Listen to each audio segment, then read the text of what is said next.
¿ok?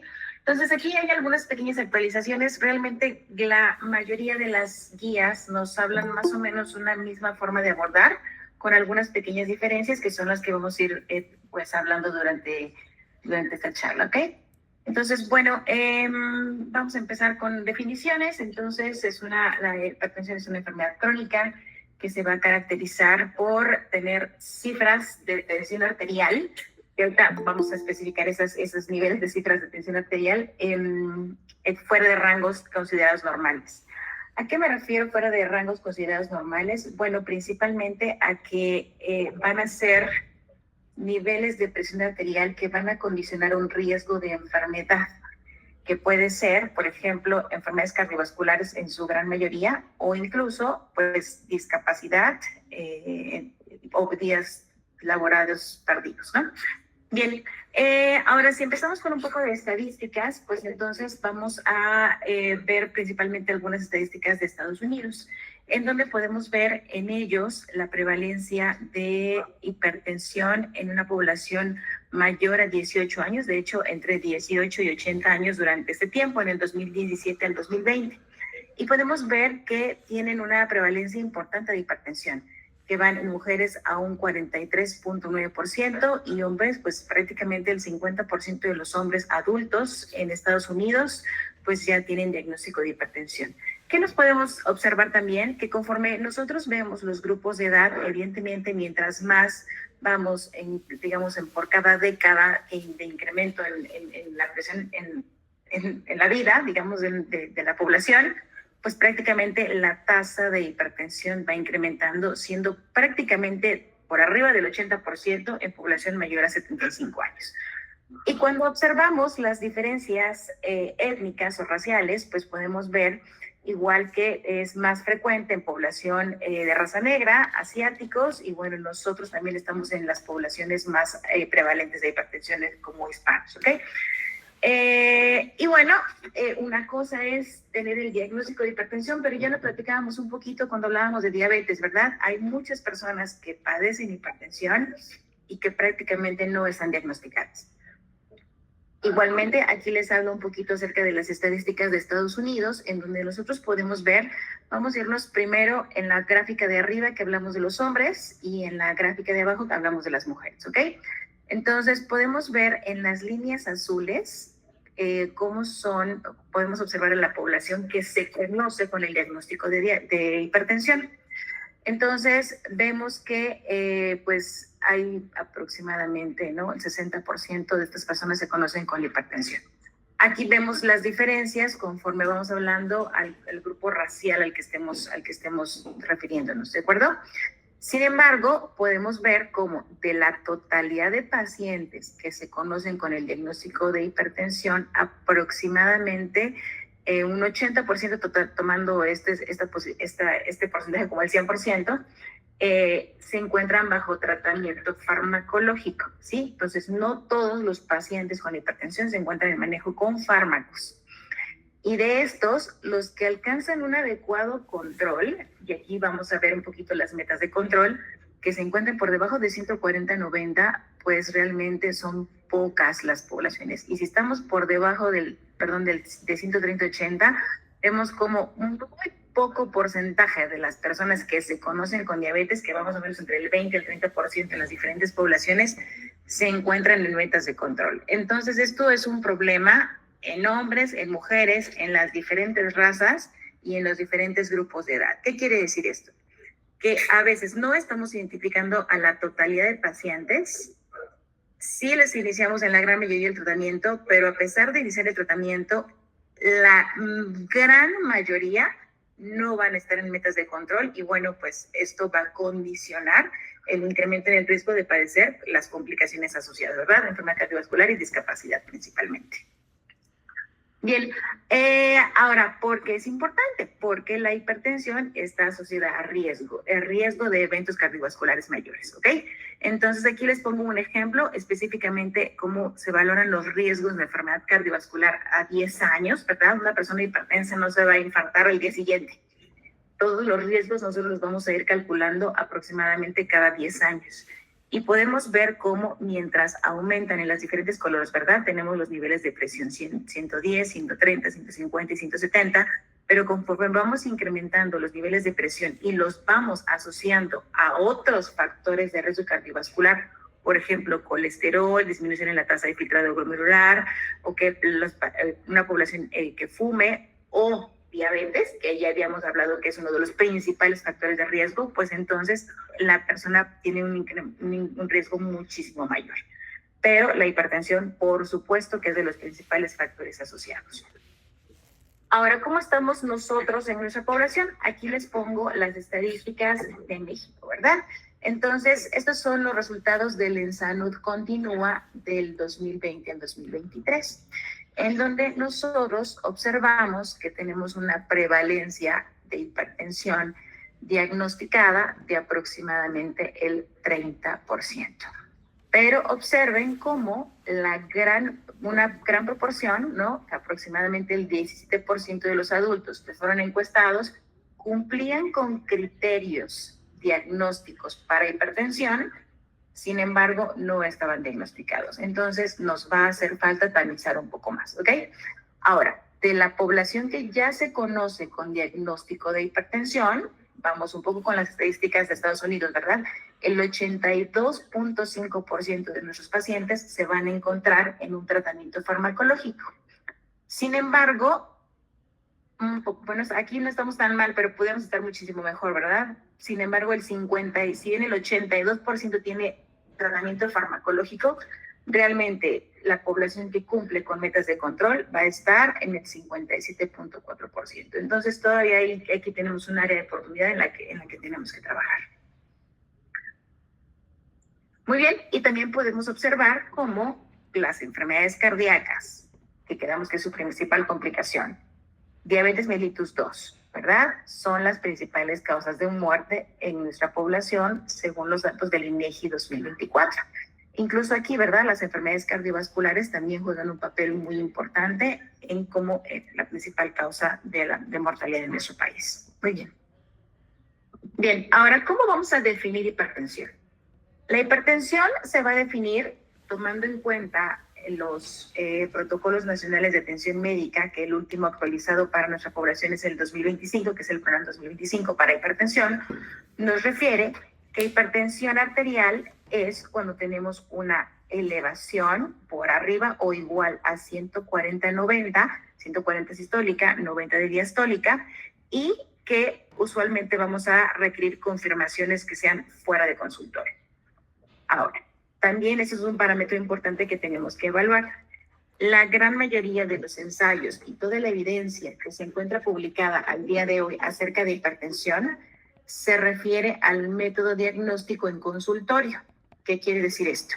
Que el paciente llega al consultorio, idealmente pues tomando la presión arterial de la forma correcta, que ahorita vamos a hablar un poquito de eso, y que nosotros detectemos, ya sea de inicio o de seguimiento, que esté fuera de metas. Toda la evidencia que hay acerca de hipertensión es en esta forma de diagnóstico y seguimiento. En el consultorio una persona tenga datos de TA por arriba de 140/90, ¿ok? Sin embargo, podemos tener algunas otras mediciones que van a tener también su importancia en el seguimiento, que es el monitoreo domiciliario o el monitoreo ambulatorio de la presión arterial, ¿ok? Vamos a hablar más adelante un poquito sobre esto.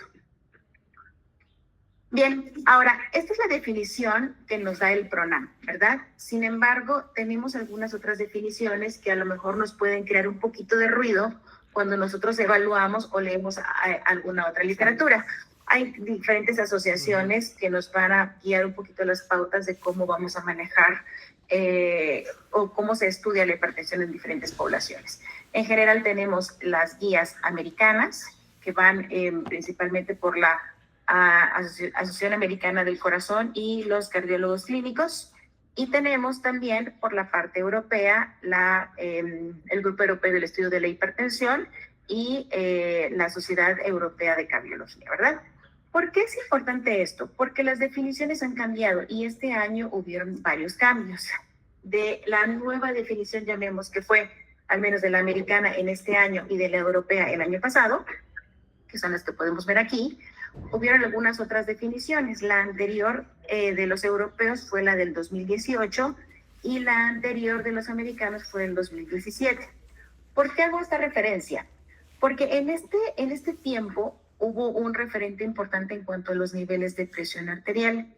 Si bien a nivel en Europa siempre se ha manejado que tenemos una presión óptima, que es por debajo de 120/70, una presión normal, que es por debajo de 120/80, una presión arterial alta, lo que algunas personas conocerían como prehipertensión, en donde se maneja entre 130, 139 y entre 85, 89 la diastólica, y ya en las guías europeas en el 2018 hipertensión cuando tenemos cifras por arriba de 140/90, como es nuestra definición. Y podemos ver cómo pues prácticamente teníamos pues sí, un 30% aproximadamente con esta definición de diagnóstico de hipertensión, pero nos quedaba aquí una sombra, ¿verdad? Entre que estaban como prehipertensos, pero no teníamos claramente definido qué tendríamos que hacer con esos pacientes. Es como ahora las guías europeas, tanto la de hipertensión como la de cardiólogos, nos refieren que unificaron, ¿verdad? Entonces, ahora se considera que la presión está normal cuando está por debajo de 120/70, que está elevada cuando está entre 120 a 139 de sistólica y de 70 a 89 de diastólica, y que ya se considera como hipertensión cuando tenemos por arriba de 140/90, ¿sí? Entonces, simplificaron esta clasificación para que en esta población, y ya la vamos a ver más adelante, no todos requieren tratamiento específicamente farmacológico, pero sí medidas no farmacológicas para evitar las complicaciones de esta elevación, ¿ok? Sin embargo, en la parte americana, en el 2017, la AHA publicó su nueva definición de hipertensión, en donde ellos consideraron que sería más adecuado ser estrictos en los niveles de presión. Y ellos, por un estudio que hicieron, que se llama Prevent, en donde ellos vieron que mientras más baja estaba la presión, pues menos había el riesgo de complicaciones, solo que ese estudio se hizo en población hipertensa. Es por eso que muchos pues critican esta posición de la AHA. ¿Okay? Ahora, ¿ellos cómo lo definen? Ellos definen presión arterial normal cuando estamos con cifras sistólicas por debajo de 120 y diastólicas que vayan por debajo de 79. Entonces, para ellos esto es normal. Ya refieren elevación cuando está de 120 a 129 y consideran hipertensión cuando ya está por arriba de 130/80, ¿ok? Y de hecho lo dividen en diferentes estadios. Estadio 1 entre 130 a 139 y de 80/89, e hipertensión grado 2 por arriba de 140/90. En conclusión, para México, para Europa, podemos diagnosticar hipertensión cuando estemos por arriba de 140/90, y en la población americana son un poco más estrictos. Ellos consideran hipertensión desde 130/85, ¿ok? Porque en la literatura esto puede crear cierta confusión. Bien, ¿y por qué salió esto? ¿Y por qué es que se discute, verdad? Porque es muy conocido que el tener cifras tensionales elevadas vamos a condicionar riesgo.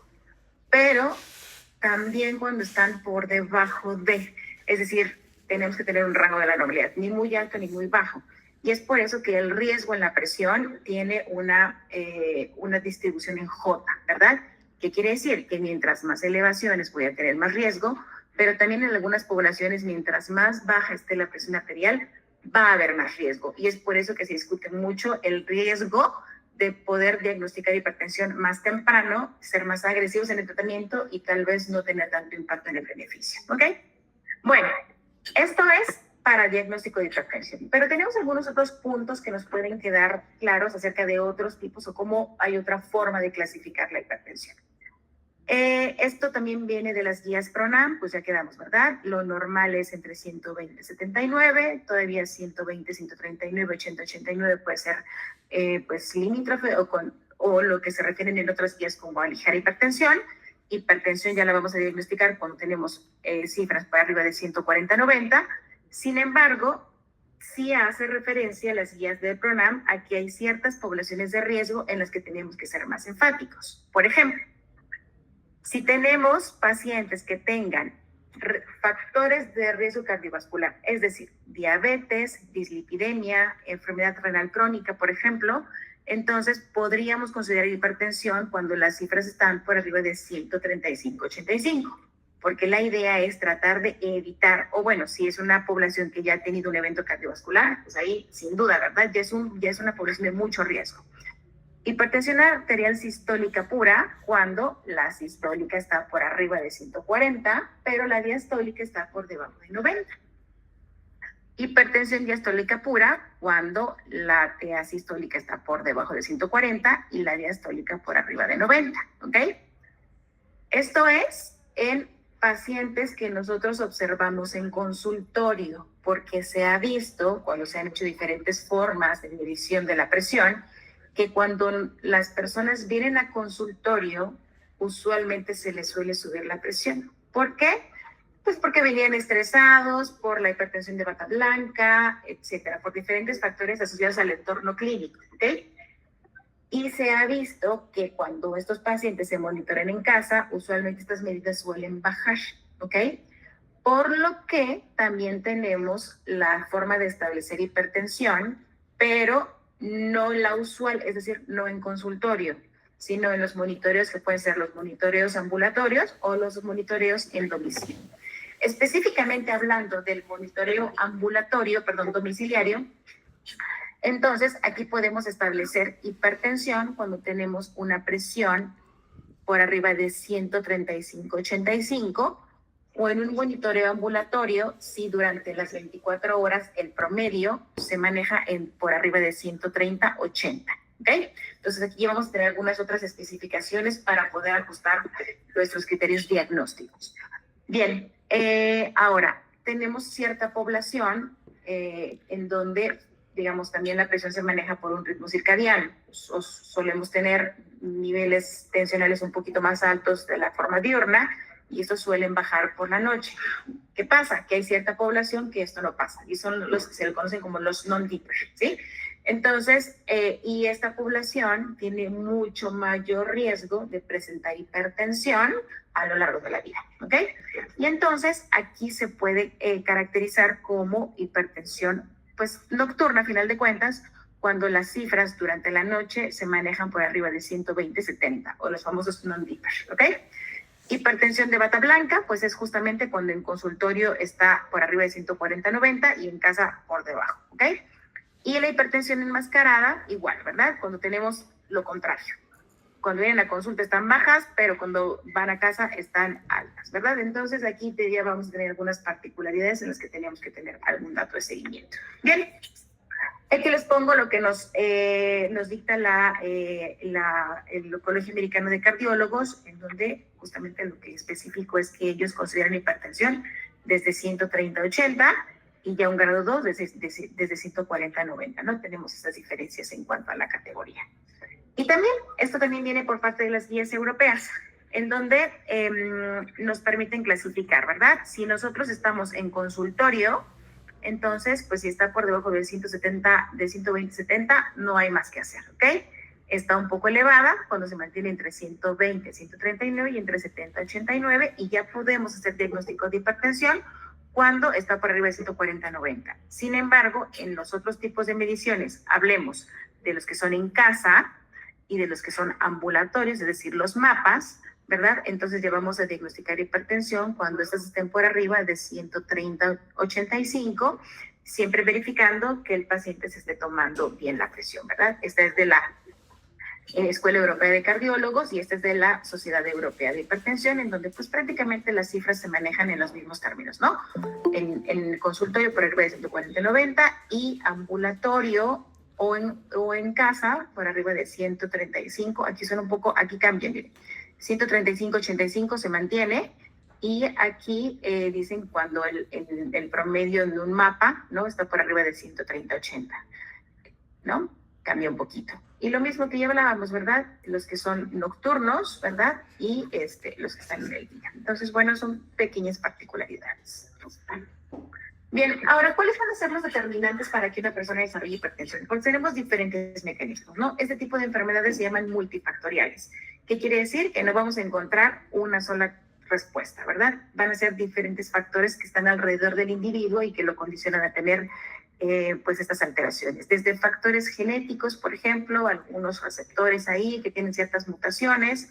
Por supuesto que algunas alteraciones conductuales, el sedentarismo, la poca actividad física, la deficiente conducta de higiene de sueño, diferentes patrones de alimentación con exceso de ingesta de sodio, por ejemplo, baja en potasio, consumo de alcohol, y algunos mecanismos renales, que ya pueden ser algunos factores genéticos que vayan condicionados a algunos receptores que capten más sodio o que sean más sensibles a la ingesta de sodio, por ejemplo, mayor activación del sistema de renina-angiotensina-aldosterona, o mecanismos que vayan más bien con la vía simpática, ¿verdad? Un incremento en la actividad simpática, alteraciones igual en los receptores de presión arterial que tenemos en el sistema yuxtaglomerular, por ejemplo, algunos mecanismos hormonales, por ejemplo, que pueden ir asociados desde obesidad con resistencia a la insulina, algunas alteraciones hormonales y igual algunos mecanismos de lesión endotelial o algunas enfermedades en sí mismas que condicionan lesiones endoteliales.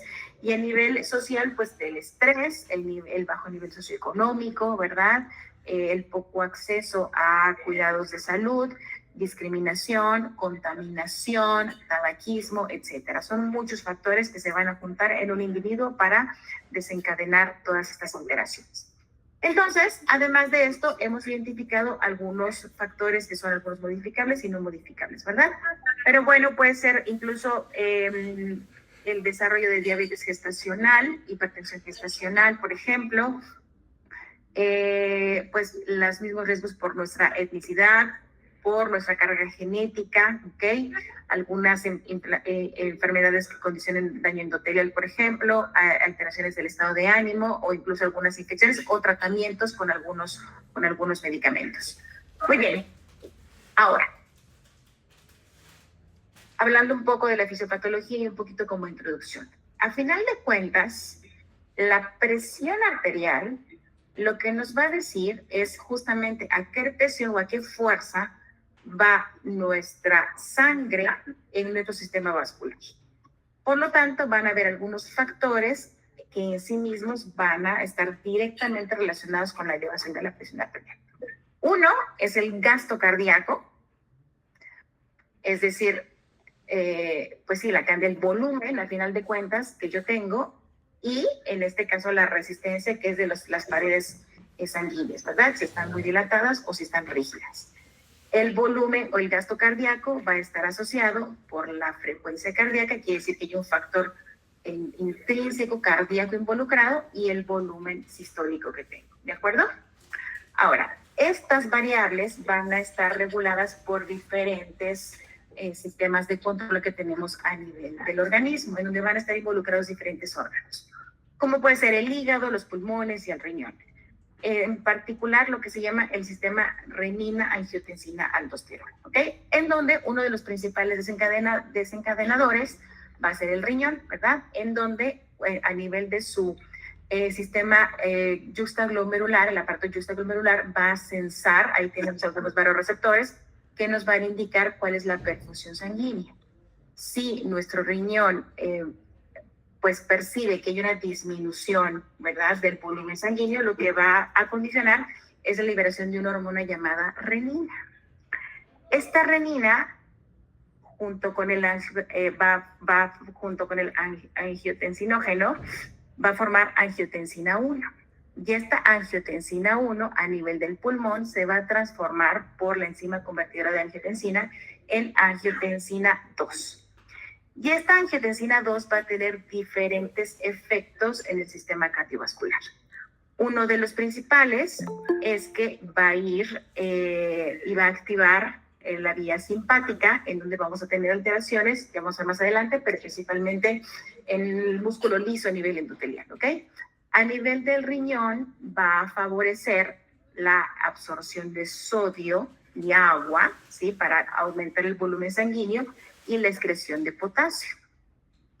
Va a favorecer en sí mismo una vasoconstricción arteriolar y va a favorecer la producción de hormona antidiurética. Por lo tanto, va a haber más absorción de agua y por lo tanto mayor volumen sanguíneo.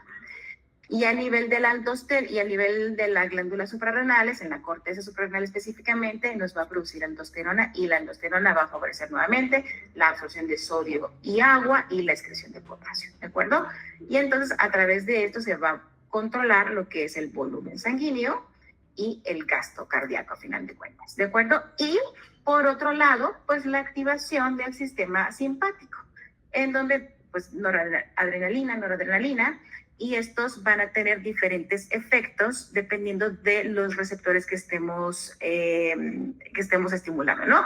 Que pueden ser los receptores alfa, que se van a encontrar principalmente a nivel del músculo liso vascular y que nos van a favorecer principalmente la contracción, o a nivel del sistema cardíaco, en donde vamos a tener efectos cronotrópicos, ¿verdad? Y entonces ahí vamos a aumentar principalmente el gasto cardíaco. Entonces, igual los receptores beta van a ser inotrópicos y cronotrópicos positivos. Y entonces, bueno, esta va a ser la forma de regulación. ¿Cuáles son los otros principales factores de riesgo? Pues bueno, ya quedamos, ¿verdad? La obesidad, por ejemplo, que puede condicionar resistencia a la insulina, que va a condicionar un hiperinsulinismo compensatorio, y esto va a activar los mismos canales en el túbulo contorneado proximal que van a favorecer igualmente la reabsorción de agua y sodio y la excreción de potasio, aumento de volumen circulatorio y pues desencadenar hipertensión, ¿de acuerdo? Y además va a disminuir la producción de algunas sustancias que nos van a producir vasodilatación, específicamente el óxido nítrico. Muy bien. Entonces, como ven, son toda una serie de eventos, ¿verdad? Desde el estrés que me puede activar mi vía simpática, o yo ingiero más sodio y por lo tanto reabsorbo agua y aumenta el volumen sanguíneo, algunos factores genéticos en sí mismos que van a condicionar activación del sistema de renin-angiotensina, activación del sistema simpático, por ejemplo, o algunas alteraciones en las membranas celulares que van a favorecer la captación de sodio y agua, algunos factores de riesgo, por ejemplo, obesidad, que van a condicionar el aumento en la contractilidad, ¿no? Nuestra ecuación que hablábamos previamente, aumento en la precarga, ¿verdad? Puede condicionar algunos cambios a nivel estructural del músculo cardíaco, y entonces, pues bueno, todo esto va a condicionar el incremento de la presión arterial. Bien, ahora, pues, ¿cuál va a ser la forma de hacer el diagnóstico? Fundamental, una adecuada medición de estos niveles, ¿verdad? Entonces hay que tener algunas cuestiones importantes y algunas recomendaciones que nos hacen los expertos para tener un buen diagnóstico. Principalmente pues nos dicen que utilicemos equipos que estén validados, ¿verdad? Cada uno ya tiene sus referencias de sus equipos validados. 2, que nosotros tengamos al paciente en una adecuada posición, que no llegue corriendo, que se encuentre sentado, relajado de unos 3 a 5 minutos, de preferencia que 30 minutos antes de que nosotros tomemos la presión, pues no haya hecho ejercicio, no haya comido, no haya tomado cafeína o no haya fumado, por ejemplo, ¿verdad? Que sea un cuarto, pues digamos, o un consultorio, mejor dicho, un poquito relajante, ¿no? Que no se vea así como mucho estrés. Que utilicemos un brazalete que esté acorde al tamaño del brazo de nuestro paciente. Idealmente no estar hablando durante la medición. Bien, nos recomiendo que el paciente se encuentre en una adecuada postura, es decir, que se encuentre con la espalda recargada en el respaldo de la silla y con los pies planos, bien sentados, asentados en el suelo, que no esté con las piernas cruzadas, por ejemplo, que no tenga los pies colgando. Y también nos recomiendan que nosotros hagamos 3 mediciones y la primera prácticamente se descarta y tomaríamos la segunda y la tercera medición, y de estas tendríamos que hacer un promedio para poder hacer el cálculo correcto de nuestros niveles de presión arterial y con esto pues hacer ya un diagnóstico, ¿ok? Ahora, si nosotros podemos utilizarlo para hacer monitoreos a nivel de casa, pues nada más recordar que las cifras de corte cambian y, bueno, pues hay que entrenar al paciente para que se tome la medición en una adecuada condición, ¿ok? Y bueno, usualmente lo que se recomienda es que nosotros le digamos al paciente que se monitoree pues más o menos de unos 3 a 7 días antes de que nosotros lo veamos en consulta para pues poder tener una medición correcta, ¿no? Y bueno, pues si nosotros tenemos un mapa, pues sería como lo idóneo, ¿verdad? Pero ahorita vamos a ver algunas particularidades. Entonces, bueno, pues este realmente nos va a dar un parámetro de cómo se encuentra el paciente en las últimas 24 horas, ¿no? Entonces, usualmente estos mapas toman las presiones arteriales usualmente cada 20 o 30 minutos, dependiendo si es de día o de noche, y bueno, pues nos hace ahí un recuento de cómo se maneja, que es una de las cosas importantes, que pues aquí sí podemos diferenciar entre cómo está en el día y en la noche y detectar a los pacientes que tengan hipertensión nocturna o los non-dippers.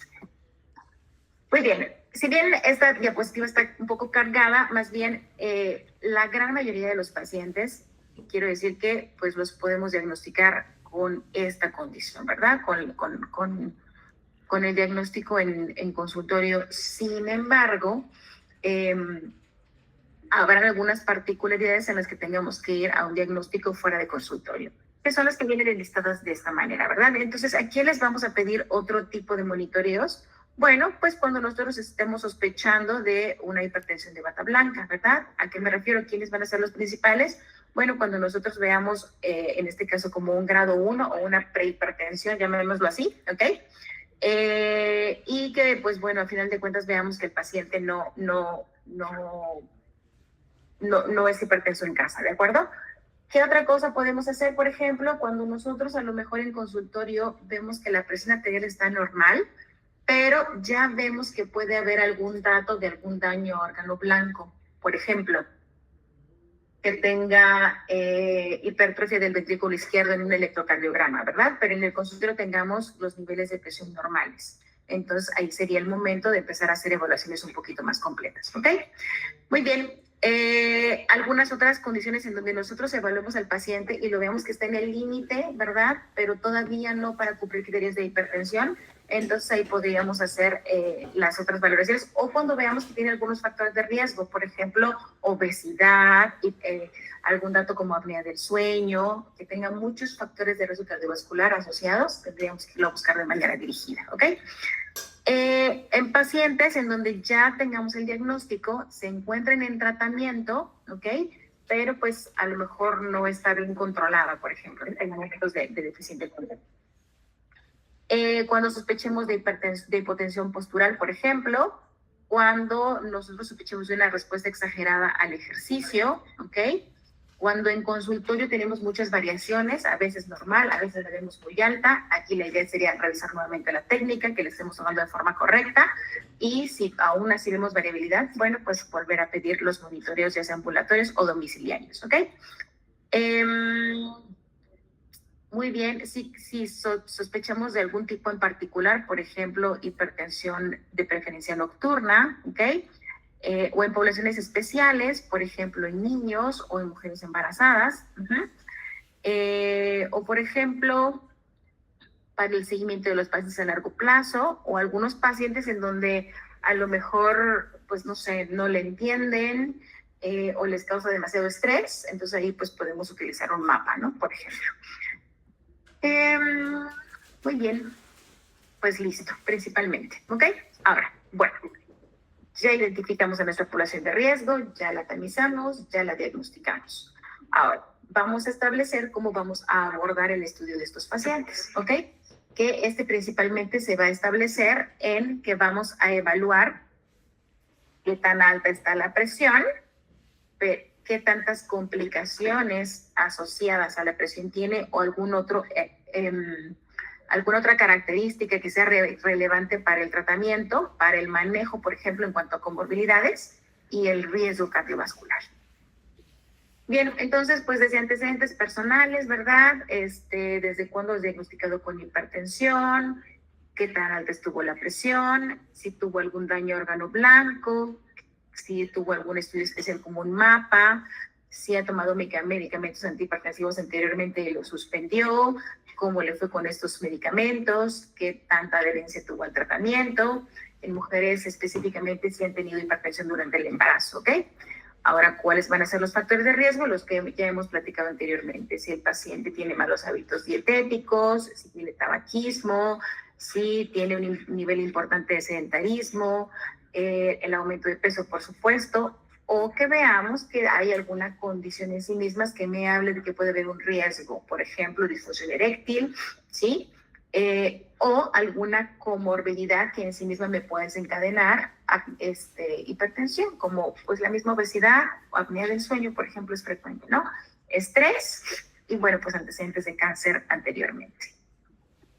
Muy bien, estos serían entonces identificar sus antecedentes, identificar sus factores de riesgo e identificar si tiene algún dato físico de hipertensión o de haber tenido o tener un evento cardiovascular, ¿ok? Entonces, pues bueno, si ha tenido, por ejemplo, cefalea, vértigo, antecedente de algún ataque isquémico transitorio, algún déficit neurológico focal, deterioro cognitivo, demencia incluso en población geriátrica, dolor torácico, disnea, si ha tenido algún antecedente de revascularización, arritmias, por ejemplo, datos de falla cardíaca, o alteraciones renales, que también puede ser una causa, por ejemplo, de hipertensión secundaria, ¿no? Por ejemplo, hematuria, hiperpromuria, nicturia, etcétera, ¿ok? Y a nivel periférico, pues extremidades frías, antecedente de claudicación intermitente, que lo vimos en nuestra sesión previa, disnea de esfuerzo, por ejemplo, úlceras, antecedentes incluso de enfermedad poliquística renal, también es importante, ¿no? Algún dato, por ejemplo, que nos pueda que nos pueda hacer sospechar, perdón, de hipertensión secundaria, ¿verdad? Que pueden ser principalmente por causas renales o endocrinológicas. Entonces, por ejemplo, datos clínicos para hipertiroidismo, datos clínicos que nos hablen de síndrome de Cushing o que hasta en tratamiento, por ejemplo, con glucocorticoides, paroxismos en cuanto a presión arterial, ¿ok? Que nos puedan sugerir principalmente un feocromocitoma, antecedentes electrolíticas que nos puedan hacer sospechar, por ejemplo, de algunas alteraciones específicamente de la hormona antidiurética, ¿ok? Datos de hiperparatiroidismo o asociado a, por ejemplo, algún abuso de algunos medicamentos, ¿no? Como, por ejemplo, pues uso de sustancias, por ejemplo, es común en personas que quieren bajar de peso, que utilicen medicamentos para bajar de peso que los hipertensen, pacientes que se suplementan para formar más masa muscular que pueden considerar hipertensión, fármacos inmunosupresores, por ejemplo, antineoplásicos o incluso antihistamínicos, antigripales, ¿no? Entonces, todos estos datos los tenemos que estar evaluando. En la expresión física, pues evidentemente peso y talla, circunferencia de cuello, que a veces nos puede hablar específicamente de riesgo para apnea del sueño, circunferencia de cintura y cadera, que ya habíamos quedado que es un factor de riesgo importante, es un parámetro importante para identificar gente con factores de riesgo cardiovascular. Ya vimos la expresión neurológica, expresión de fondo de ojo para ver que no tengamos datos de alguna retinopatía hipertensiva, que escuchemos algún soplo, hay unos pulsos carotídeos, por ejemplo, el índice tobillo-brazo, por ejemplo, alguna alteración en la piel que nos haga pensar de que tiene neurofibromatosis, que nos haga pensar de algún fibrocromocitoma, que identifiquemos alguna masa palpable que nos hable de que tengamos quistes renales, por ejemplo, auscultación de algún soplo a nivel abdominal, ya quedamos, Cushing, enfermedades tiroideas o incluso acromegalia. ¿Ok? Es un poquito de lo mismo, ¿verdad? Entonces, lo que vamos a ver principalmente desde alteraciones neurológicas, alteraciones en ojo, en corazón, alguna alteración en riñón, en la microcirculación, ¿verdad? Y pues alguna alteración que podamos pensar en algún carácter endocrinológico, también tendríamos que evaluar. Ok, y bueno, pues evidentemente estaremos enfocados siempre en los factores de riesgo, ¿ok? Entonces, peso, dislipidemias, niveles de ácido úrico, gota, apnea del sueño, todo es lo que tenemos que evaluar. Una vez que identificamos factores de riesgo o datos que nos hablen o no nos hablen de que ya ha tenido un impacto, pues tenemos que evaluar si ya hay un daño a órgano blanco, ¿ok? Entonces, nosotros podemos pensar o identificar que ya hay un daño a órgano blanco, por ejemplo, si tenemos algún dato, por ejemplo, en el electrocardiograma que nos hable de hipertrofia concéntrica del ventrículo izquierdo, ¿verdad? Por ejemplo, si tenemos enfermedad renal que ya sea en estadio 3 o más. si ya hemos evaluado que tiene algún déficit de neurológico específico, hablando, por ejemplo, de un EBC que le haya dado a su paciente, o ya tiene angina, por ejemplo, sospechando en que ha tenido un infarto previo, ¿verdad? ¿Qué quiere decir esto? Ya no solo es un factor de riesgo, ya no solo es hipertensión, sino que ya tuvo un daño órgano blanco y en este paciente tenemos que ser mucho más estrictos. Bien, ahora, una vez nosotros evaluamos a nuestro paciente, entonces tenemos que pedirle algunos estudios de laboratorio que son, digamos, como los básicos indispensables, ¿ok? Les pongo aquí las recomendaciones que nos dan, estas son de las guías europeas de hipertensión y la que se ve aquí en su tabla de su lado izquierdo nos habla de las recomendaciones de la Asociación Americana del Corazón, ¿ok? Entonces, prácticamente son muy parecidas, ya quedamos que vamos a evaluar toda la historia del paciente, las comorbilidades, los factores de riesgo, si hay daño órgano blanco, si hay alguna posible causa de hipertensión secundaria, ¿ok?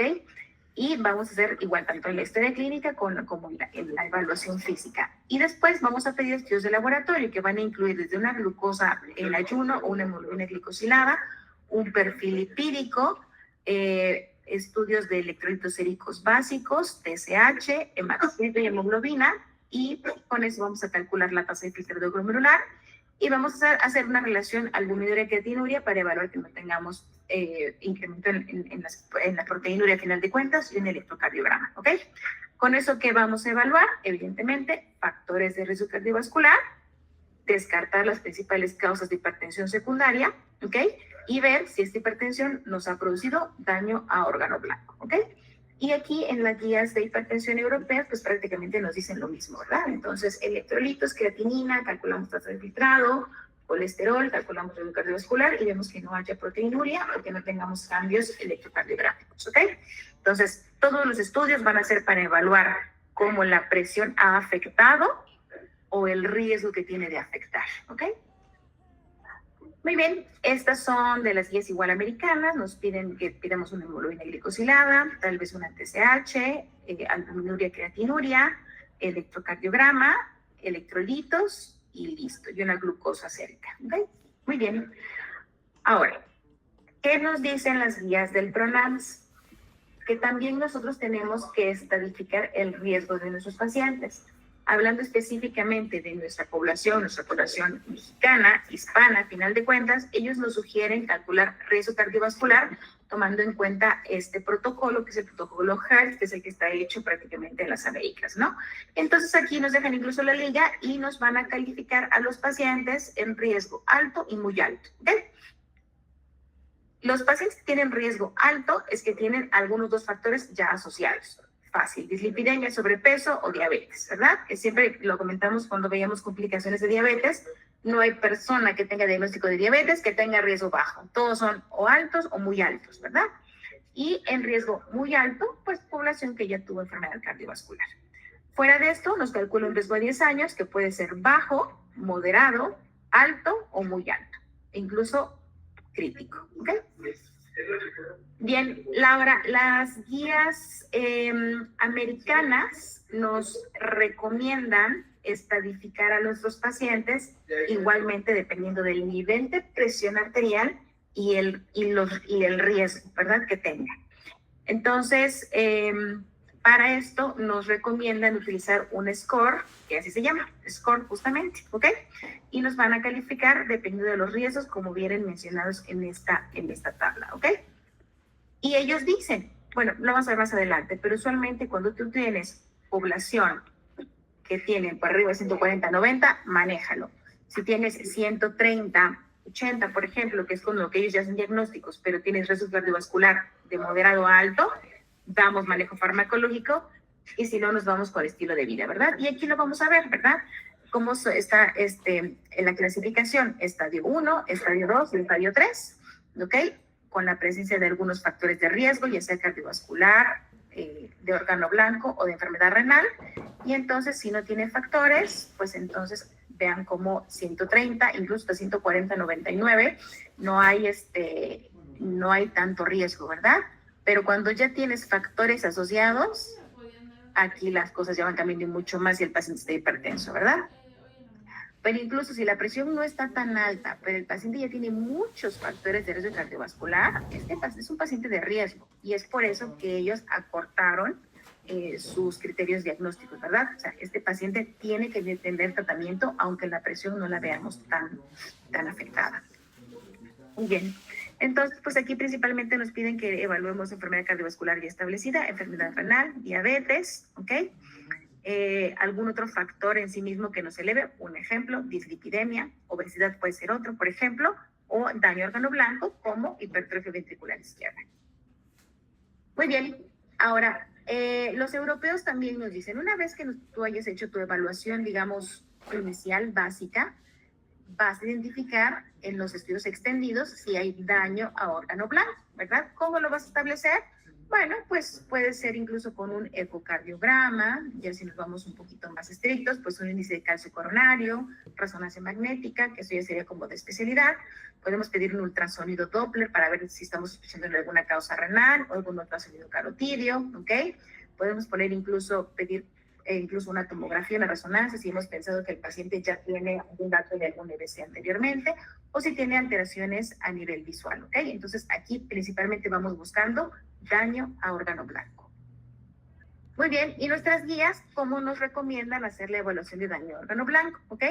Bueno, valorando la rigidez arterial, midiendo la presión de pulso, si en nuestra radiografía de tórax vemos algún dato de cardiomegalia, si en el electrocardiograma vemos algún dato de hipertrofia ventricular izquierda, o también en el ecocardiograma vemos hipertrofia ventricular izquierda, y aquí nos ponen los volúmenes que tenemos que evaluar, o también en la tomografía, si a nivel del riñón nosotros notamos que hay microalbuminuria, o incluso si hay una disminución de la tasa de filtrado glomerular, y hay algunas otras mediciones, por ejemplo, igual, ¿verdad? Que veamos ojo, que ya tengamos algún evento cardiovascular o cerebrovascular, o que tengamos alguna afección a nivel retiniano o periférico.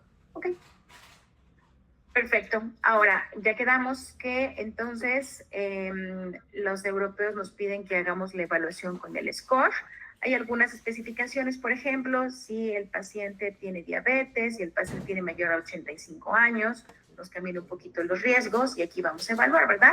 A final de cuentas, al paciente que se encuentre con presión elevada, no hipertensa, elevada, ¿verdad? Lo que categoraríamos, voy a poner un poquito entre comillas, prehipertensión, pero tiene esta enfermedad establecida o diabetes, este paciente se trata, ¿sí?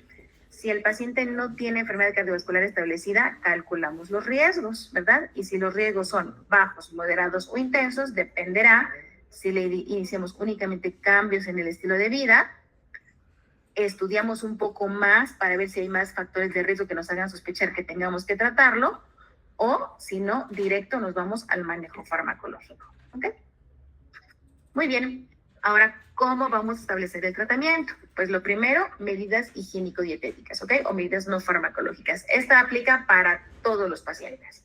Todos los pacientes por arriba de 140-90, e incluso algunos pacientes que estén entre 130-85, pero que veamos que tienen factores de riesgo. Lo primero, pues evitar la conducta sedentaria, ¿verdad? Entonces, pues que los pacientes empiecen a movilizarse un poquito más. Si podemos hacer algo de ejercicio aeróbico sería perfecto, y serían con las mismas recomendaciones que hemos hablado anteriormente. Cumplir con 150 minutos de actividad física moderada o 75 minutos de actividad física intensa a la semana, ¿ok? Hacer al menos 2 días o 3 días de la semana, si es posible, ejercicios de fuerza o de resistencia, y por supuesto, recomendaciones de alimentación, específicamente una dieta baja en sal, lo máximo, hasta 5 gramos al día, por ejemplo, dieta rica en frutas y verduras, baja en sodio, rica en potasio, por ejemplo, por supuesto, favorecer la reducción de peso que vaya entre el 5 al 10% de peso inicial, evitar la ingesta de alcohol, evitar el consumo de bebidas azucaradas o de bebidas energizantes y suspender el hábito tabáquico. Muy bien. Aquí les pongo aproximadamente unas igual recomendaciones para las medidas no farmacológicas en el tratamiento de la hipertensión, y podemos ver cómo, por ejemplo, por cada kilo de peso que nosotros bajemos en cuanto al peso corporal de grasa, a final de cuentas, podemos bajar incluso hasta 5 milímetros de mercurio, ¿verdad? Si nosotros utilizamos cambios en su alimentación con incremento de vegetales, de frutas, granos enteros, no sal y demás, miren cómo podemos bajar, ¿no? Aquí ya podemos ir hasta un 15%, ¿ok? Si le bajamos a sal, otros 5 milímetros de mercurio, ¿no?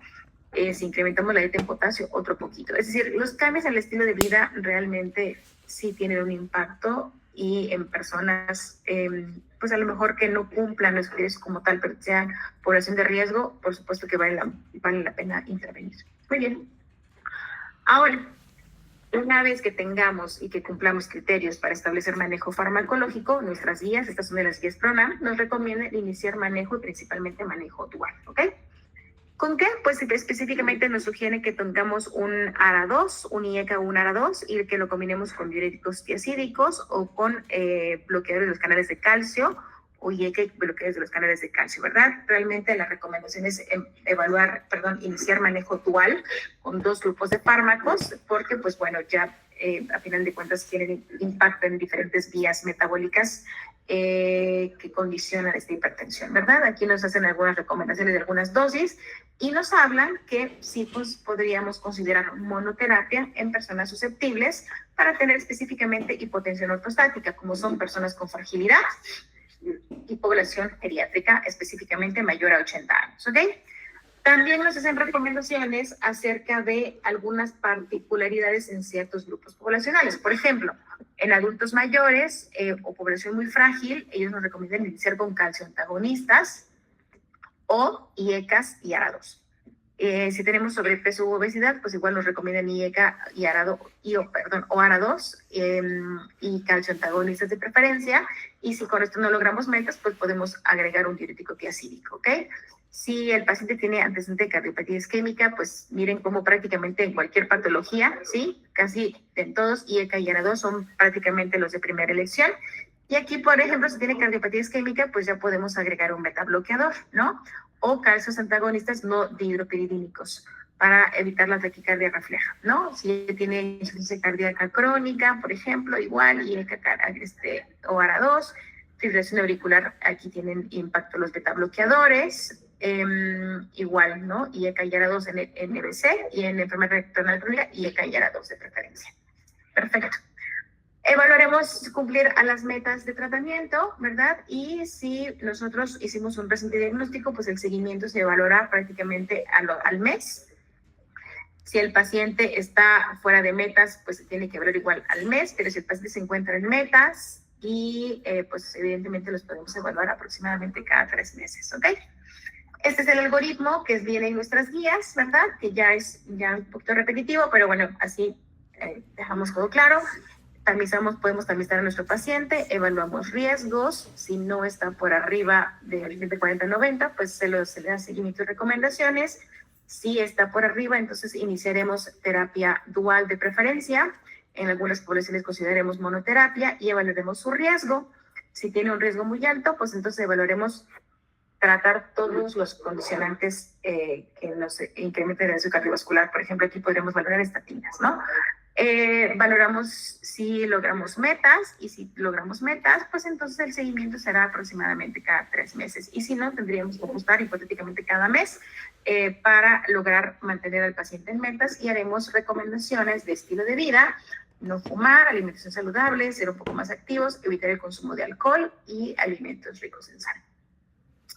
Muy bien, en cuanto a las guías europeas, igualmente, pues ellos prácticamente dicen todos, ¿verdad? Tienen que tener una visita aproximadamente dentro de las 4 semanas, ¿verdad? Y todos van a empezar con cambios en el estilo de vida. Ahora, si la presión está por debajo de 150-95, pues ya podemos iniciar manejo farmacológico, pero antes, hipotéticamente, con este estilo de vida debe de mejorar. Ahora, si ya tiene algunos otros factores de riesgo importantes, pues aquí igual iniciamos manejo farmacológico y evaluamos control cada 3 meses. Muy bien, igualmente que sería con estilo de vida, actividad física, reducción de peso, limitación del consumo de sodio, incremento de potasio, limitación del alcohol y varias cosas que ya hemos notado anteriormente, ¿ok? Entonces, ¿quiénes son los idóneos para manejo de estilo de vida? Bueno, todos, pero parece que específicamente con ellos, población que esté por debajo de 150-95 y que no tenga un alto riesgo cardiovascular, ¿ok?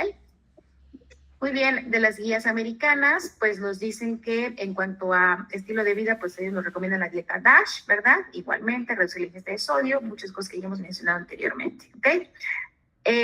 Los americanos nos recomiendan, así como a nosotros, nuestras guías nos recomiendan el utilizo de tamizaje Hertz, ya quedamos que los europeos utilizan su tamizaje, que es el SCORE, ¿verdad? Y en los americanos su escala de tamizaje para riesgo cardiovascular, para ellos es el PREVENT.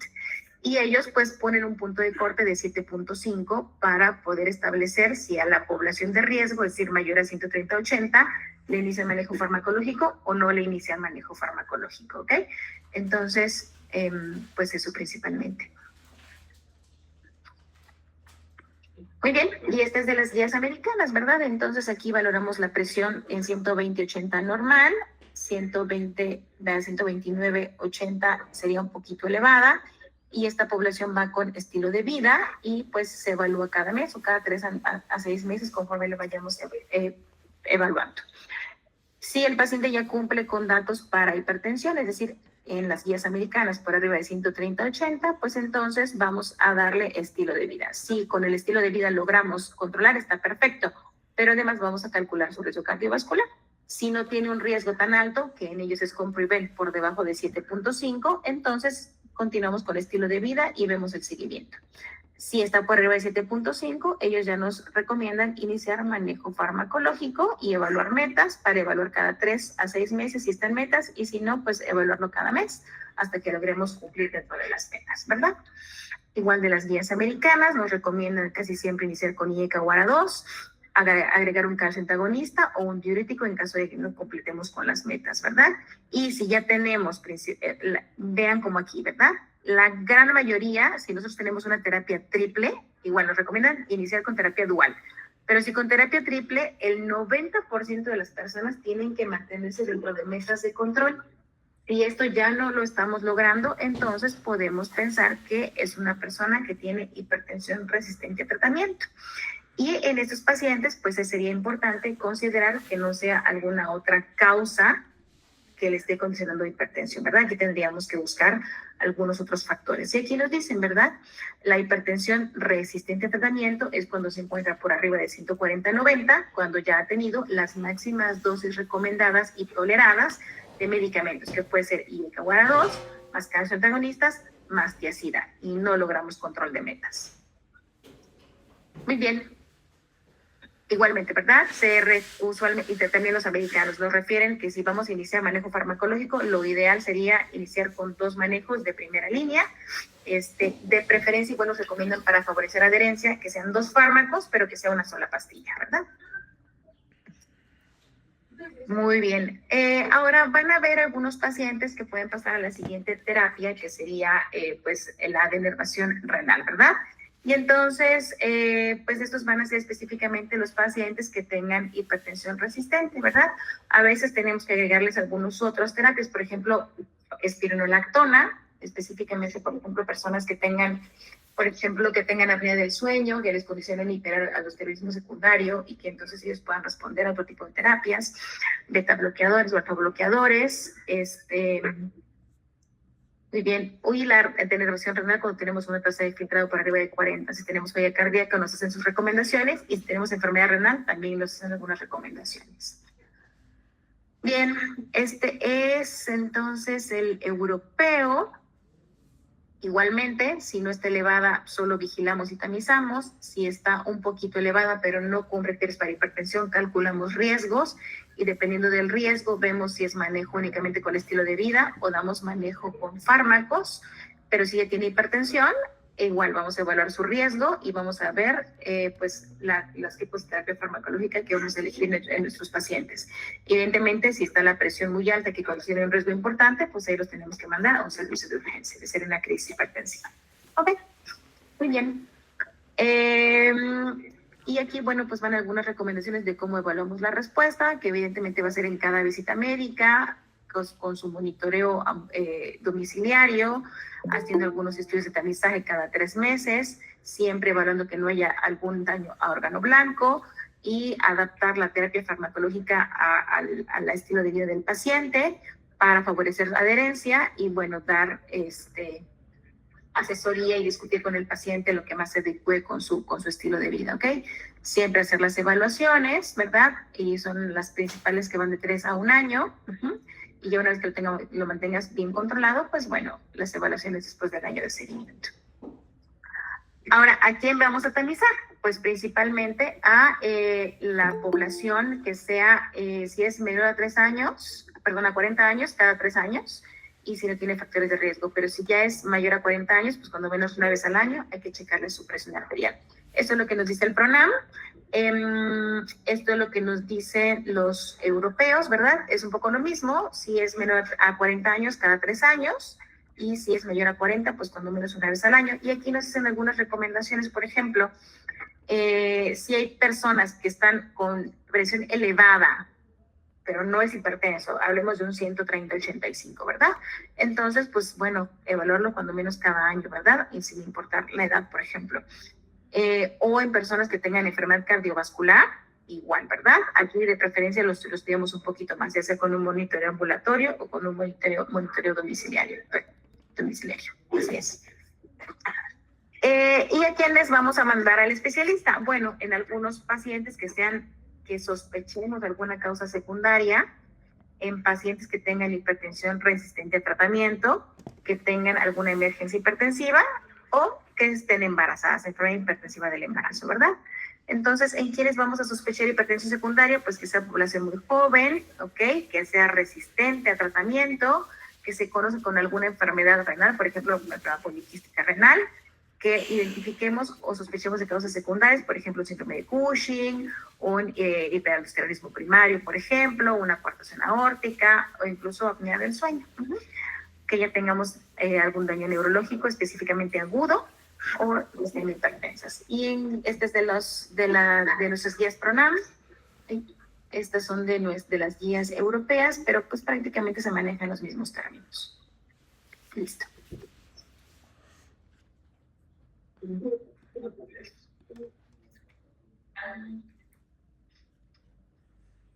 Hola, doctora, muchas gracias. Disculpe que ya no tomamos ni siquiera en cuenta el algoritmo de la Sociedad Británica de Hipertensión, donde ellos sí distinguen que a menores de 55 hipertensos se inicia con YECA o ARAS únicamente. No, realmente no. Ya prácticamente todas las recomendaciones es, si cumple criterios diagnósticos, es decir, hipertensión de mayor 140-90, tratamiento dual. Así es. Sí hay varios estudios que se han hecho en donde manejan la monoterapia versus el tratamiento dual y pues sí hay disminución, sobre todo de las complicaciones, de los eventos cardiovasculares mayores y riesgo a 10 años. Así es. Ok.